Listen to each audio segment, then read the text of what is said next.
Friends, home cook ಚಾನಲ್ಗೆ ಸ್ವಾಗತ. ಇವತ್ತು ತುಂಬ ಸಿಂಪಲ್ ಆಗಿರುವಂಥ ಚಪಾತಿ. ಆದರೆ ಈ ಚಪಾತಿಗೆ ಎಣ್ಣೆ ಅಥವಾ ತುಪ್ಪ ಏನನ್ನೂ ಹಾಕ್ತೇನೆ ತುಂಬಾ ಮೃದುವಾಗಿ ಮಾಡಬೇಕು. ಹಾಗಾದರೆ ಹೇಗೆ ಮಾಡೋದು ಅನ್ನೋದನ್ನು ನೋಡೋಣ ಬನ್ನಿ. ಮೊದಲಿಗೆ ಗೋಧಿ ಹಿಟ್ಟನ್ನು ಕಲಿಸ್ಕೊಳ್ಬೇಕು. ನಾನಿಲ್ಲಿ 3 ಕಪ್ಪಷ್ಟು ಗೋಧಿ ಹಿಟ್ಟು ತೆಗೆದುಕೊಂಡಿದ್ದೇನೆ. ಇದು ಅಂಗಡಿಯಿಂದ ತಂದಿರುವಂಥ ಪ್ಯಾಕೆಟ್ ಹಿಟ್ಟು. ಈ ಹಿಟ್ಟಿಗೆ ನಾನು ರುಚಿಗೆ ತಕ್ಕಷ್ಟು ಉಪ್ಪನ್ನು ಹಾಕಿ ಮೊದಲಿಗೆ ಸರಿಯಾಗಿ ಮಿಕ್ಸ್ ಮಾಡ್ಕೊತಾ ಇದ್ದೀನಿ. ಆನಂತರ ಯಾವ ಕಪ್ಪಲ್ಲಿ ನಾನು ಹಿಟ್ಟನ್ನು ಹಾಕ್ಕೊಂಡಿದ್ದೀನಿ ಅದೇ ಕಪ್ಪಲ್ಲಿ ನೀರನ್ನು ಹಾಕೋತಾ ಇದ್ದೀನಿ. ಇದು ತಣ್ಣಗಿನ ನೀರು.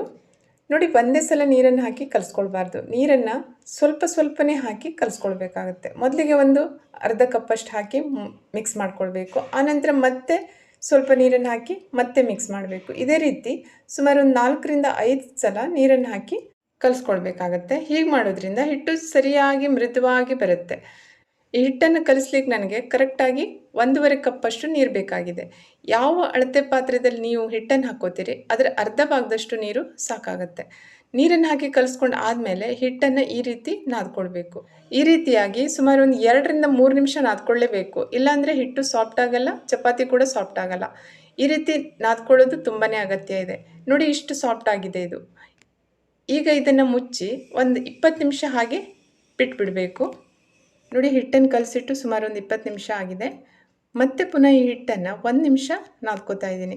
ಹೀಗೆ ನಾದ್ಕೊಳ್ಳೋದ್ರಿಂದ ಚಪಾತಿಯನ್ನು ಲಟ್ಟಿಸುವಾಗ ತುಂಬಾ ತೆಳ್ಳಗೆ ಲಟ್ಟಿಸ್ಕೊಳ್ಳಿಕ್ಕಾಗತ್ತೆ. ಹಾಗೆಯೇ ಚಪಾತಿ ಸಾಫ್ಟಾಗೂ ಬರುತ್ತೆ. ನೋಡಿ, ಹಿಟ್ಟು ರೆಡಿಯಾಗಿದೆ. ಈಗ ಇದನ್ನು ಚಪಾತಿ ಮಾಡ್ಕೋಬೋದು. ನೋಡಿ, ನಾನಿಲ್ಲಿ ಕಬ್ಬಿಣದ ತವವನ್ನು ಗ್ಯಾಸ್ ಫ್ಲೇಮ್ ಮೇಲೆ ಇಟ್ಟಿದ್ದೇನೆ. ತವ ಗರಂ ಆದಮೇಲೆ ಅದಕ್ಕೆ ಅರ್ಧ ಟೇಬಲ್ ಸ್ಪೂನ್ ಎಣ್ಣೆಯನ್ನು ಹಾಕಿ ಸರಿಯಾಗಿ ಒಂದು ಕಾಟನ್ ಬಟ್ಟೆಯಿಂದ ಒರೆಸಿ ತೆಗೆದುಬಿಡಬೇಕು. ಹೀಗೆ ಮಾಡೋದ್ರಿಂದ ಈ ತವ ನಾನ್ ಸ್ಟಿಕ್ ತವ ಥರ ಆಗಿಬಿಡುತ್ತೆ. ಈಗ ಇದನ್ನು ಲೋ ಫ್ಲೇಮಲ್ಲಿ ಗರಂ ಆಗಲಿಕ್ಕೆ ಬಿಡಬೇಕು. ಈಗ ಹಿಟ್ಟನ್ನು ಲಟ್ಟಿಸ್ಕೊತಾ ಇದ್ದೀನಿ.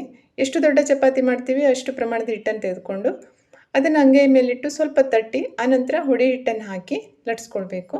ಹಿಟ್ಟನ್ನು ಕಲಿಸ್ಕೊಳ್ಳುವಾಗ ತುಂಬ ಸಾಫ್ಟಾಗಿ ಕಲಿಸ್ಕೊಂಡಿರೋದ್ರಿಂದ ಚಪಾತಿ ತುಂಬ ತೆಳ್ಳಗೆ ಲಟ್ಟಿಸ್ಕೊಳ್ಳಿಕ್ಕಾಗತ್ತೆ. ಇದಕ್ಕೆ ಜಾಸ್ತಿ ಹುಡಿ ಹಿಟ್ಟನ್ನು ಸಹ ಹಾಕೊಳ್ಳೋ ಅವಶ್ಯಕತೆ ಇರಲ್ಲ. ನೋಡಿ ಎಷ್ಟು ತೆಳ್ಳಗಾಗಿದೆ ಅಂತ. ಈಗ ಈ ಲಟ್ಟಿಸ್ಕೊಂಡಿರುವ ಚಪಾತಿಯನ್ನು ಕಾದಿರುವಂಥ ತವಾದ ಮೇಲೆ ಹಾಕಿ ಒಂದು ಸೈಡ್ ಸರಿಯಾಗಿ ಬೇಯಿಸ್ಕೊಳ್ಬೇಕು. ಲೋ ಫ್ಲೇಮಲ್ಲಿ ಒಂದು ಸೈಡ್ ಬೇಯಿಸ್ಕೊಳ್ಬೇಕು. ಆನಂತರ ಅದನ್ನು ತಿರುಗಿಸಿ ಹಾಕಿಬಿಟ್ಟು ಫ್ಲೇಮನ್ನು ಹೈ ಮಾಡಿ ಒಂದು ಕಾಟನ್ ಬಟ್ಟೆಯಿಂದ ಮೆಲ್ಲಗೆ ಇದನ್ನು ಪ್ರೆಸ್ ಮಾಡಬೇಕು. ತುಂಬ ಗಟ್ಟಿಯಾಗಿ ಪ್ರೆಸ್ ಮಾಡಲಿಕ್ಕೆ ಹೋಗಬಾರ್ದು, ಸ್ವಲ್ಪ ಮೆಲ್ಲಗೆ. ಆನಂತರ ಇದು ನೋಡಿ ಉಬ್ಬು ಬರುತ್ತೆ. ಈ ರೀತಿ ಸೈಡಲ್ಲೆಲ್ಲ ಕರೆಕ್ಟಾಗಿ ಪ್ರೆಸ್ ಮಾಡಿದಾಗ ಈ ರೀತಿ ಉಬ್ಬಿ ಬರುತ್ತೆ. ಹೀಗಾಗಬೇಕು ಚಪಾತಿ. ಇದು ಸರಿಯಾಗಿ ಬೇಯುತ್ತೆ. ಹೀಗೆ ಮಾಡಿದ್ರೆ ಚಪಾತಿ ಸರಿಯಾಗಿ ಉಬ್ಬಿದ ತಕ್ಷಣ ಫ್ಲೇಮನ್ನು ಲೋ ಮಾಡಿಬಿಡಬೇಕು. ತವವನ್ನು ಓವರ್ ಹೀಟ್ ಮಾಡಬಾರ್ದು. ನೋಡಿ, ಎಣ್ಣೆ ತುಪ್ಪ ಏನನ್ನೂ ಹಾಕದೆ ಮಾಡಿರುವಂಥ ಈ ಚಪಾತಿ ಎಷ್ಟು ಮೃದುವಾಗಿ ಬಂದಿದೆ ಅಂತ. ಈ ಚಪಾತಿಯನ್ನು ಬೆಳಿಗ್ಗೆ ಮಾಡಿಬಿಟ್ಟು ಸಂಜೆ ತನಕ ಇಟ್ಟರೂ ಸಹ ಇಷ್ಟೇ ಮೃದುವಾಗಿರುತ್ತೆ.